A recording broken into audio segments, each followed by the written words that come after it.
જે તો અચાનક જવું પડ્યું આડે બોટાદ.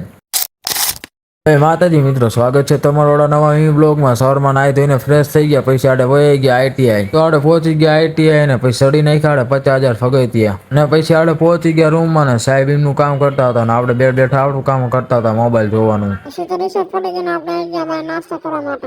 50,000 ના પડીકા.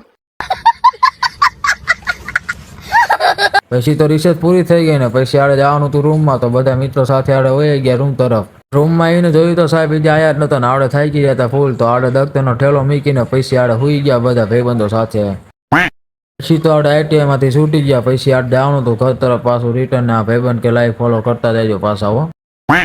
આઈટીઆઈ માંથી છૂટીને આડે પહોંચી ગયા સીધા ઘરે. પછી ધવલભાઈ નો ફોન આવી કે બોટાદ જાય. પછી આડે ઠેલો બેલો ભરીને પછી આડે વહી ગયા સ્ટેશન બાજુ. પછી આડે પહોંચી ગયા વઢુના રેલવે સ્ટેશન. અને અહીંયા ગાડી આવી નથી એટલે આડે ઘડીક બેસી ગયા પ્લેટફોર્મે. પછી સીધા આડે પહોંચી ગયા બોટાદ રેલવે સ્ટેશન. પછી તો આપણે લેવા આવી ગયા ધવલભાઈ ને. પછી અમે બે ભાઈ વહી ગયા ઘર તરફ. પછી તો થોડાક આગળ ઉભા હતા, કૂતરું મારી રાહ ઉભું હતું. હું આવ્યો તો વાય દોડો મોટું હવે ભાગ્યા લેવો.